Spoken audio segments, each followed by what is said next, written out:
अखिलेश यादव, राहुल गांधी, असदुद्दीन ओवैसी तीनों अपनी अपनी पार्टी के आला कमान और इनके सिपह सालारों को संभल कूच का ऑर्डर मिल चुका है। वही संभल जहां 8 दिन पहले मंदिर मस्जिद के विवाद में ऐसी हिंसा भड़की कि कई घरों के चिराग बुझ गए।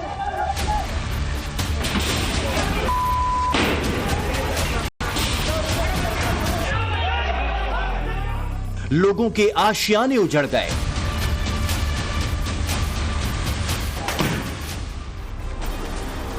उसी संभल को संभालने में पूरा पुलिस प्रशासन जुटा है। सिक्योरिटी फोर्स फ्लैग मार्च के जरिए पीस मैसेज दे रही है, तो वहीं न्यायिक जांच आयोग की टीम मौके पर पहुंचकर हिंसा के गुनहगारों और साजिशकर्ताओं की कुंडली खंगालने में जुटी है। लेकिन यूपी के शहर को 27 तक सुलगाए रखने की तैयारी है।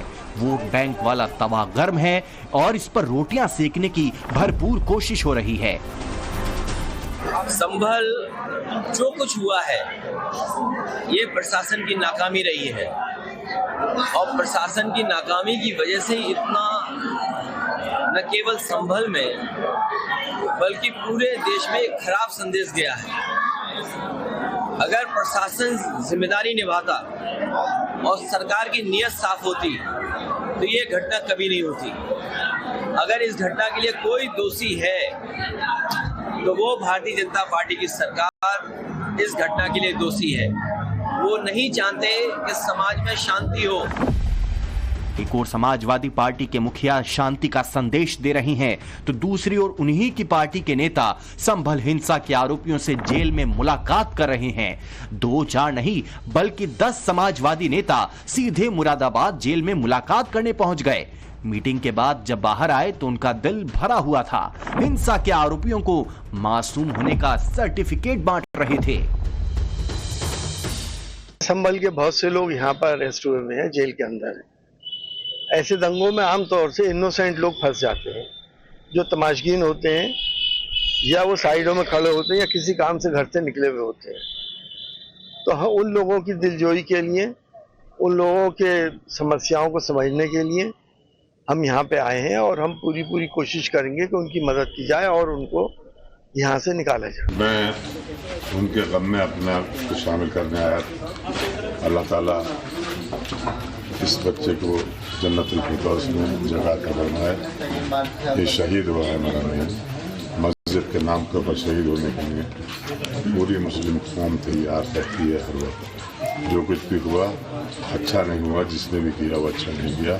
देखिए, हमें अफसोस है कि ये जो सरकार है, पुलिस प्रशासन के, इनकी जो सोची समझी साजिश है उससे पर्दा नहीं हट जाए, इसलिए डेलीगेशन पर प्रतिबंध लगा रही है।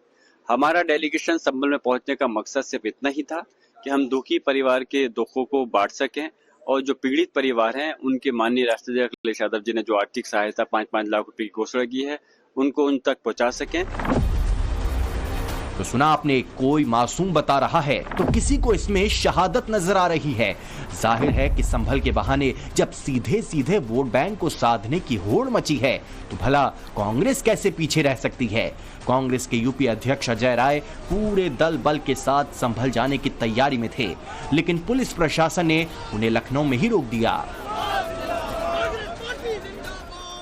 उत्तर प्रदेश में संभल को लेकर सियासत जारी है। आज कांग्रेस का एक 20 सदस्यीय डेलीगेशन संभल जाने की तैयारी में है, लेकिन कांग्रेस मुख्यालय के बाहर जो है बड़ी संख्या में पुलिस को डिप्लॉय किया गया। देखिए, कांग्रेस उत्तर प्रदेश कांग्रेस कमेटी का दफ्तर है और इसके बाहर आपको तस्वीरें दिखाएं तो ये पूरा चौराहा जो है किस तरह से पुलिस ने बैरिकेड कर दिया है ताकि कोई भी मूवमेंट ना हो। जितनी भी सड़कें इस ओर आती है, चौराहे की तरफ आती हैं, हर तरफ बैरिकेड लगाए गए हैं और पुलिस के जवानों की तैनाती की गई है ताकि डेलीगेशन जो है यहाँ से मूव न कर पाए। चूंकि हाउस अरेस्ट के खतरे को देखते हुए रात को ही जो प्रदेश अध्यक्ष है वो पहुंच गए थे अपने कांग्रेस मुख्यालय और तमाम कार्यकर्ता भी उनके कांग्रेस मुख्यालय के अंदर आ गए थे। लिहाजा पुलिस ने सुबह ही कांग्रेस दफ्तर के बाहर बैरिकेड लगाकर इन्हें रोकने के लिए इसे बंद कर दिया है ताकि कोई मूवमेंट ना हो पाए। इससे पहले समाजवादी पार्टी ने भी कोशिश की थी उनका डेलीगेशन भी संभल जाने के लिए, लेकिन उसे भी रोक दिया गया। दरअसल संभल के जामा मस्जिद सर्वे को लेकर 24 नवंबर को भड़की हिंसा में 4 लोगों की मौत हो गई थी। इसके बाद से शहर के हालात तनावपूर्ण हैं। प्रशासन किसी प्रकार का रिस्क लेना नहीं चाह रही है और यही वजह है कि डिस्ट्रिक्ट एडमिनिस्ट्रेशन ने बिना अनुमति 10 दिसंबर तक संभल में बाहरी लोगों की एंट्री पर बैन लगा रखा है। अभी वहां पर इन पुलिस अधिकारियों ने कहा है, जो इनके डीसीपी हैं और इनके अधिकारियों ने, कि 10 तक प्रतिबंध है। 10 के बाद मैंने कहा कि जब प्रतिबंध हटेगा तो कांग्रेस का डेलीगेशन जाएगा। इन्होंने कहा है कि हम 10 के पहले आपको अवगत करा देंगे या अवगत कराएंगे, हम जाएंगे। संभल की घटना बहुत दुखद है। देखिए, हम लोग को इस चीज से ऊपर उठ के कौन क्या है कौन क्या नहीं है, इंसान की जान की कीमत समझनी चाहिए। संभल में सीधे सीधे 6 लोगों का कत्ल हुआ है और अगर कत्ल इस बुनियाद के ऊपर होने लगे कि उनकी जाति और धर्म देख करके कत्ल होंगे तो ये बहुत ही तकलीफदेह बात है।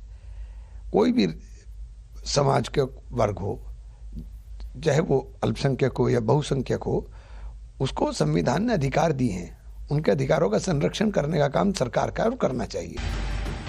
संभल पर नजर हैदराबाद वाले भाईजान की भी लग चुकी है। असदुद्दीन ओवैसी ने ऐलान कर दिया है कि उनकी पार्टी के नेता भी संभल जाएंगे और वहां की मस्जिद में नमाज पढ़ेंगे।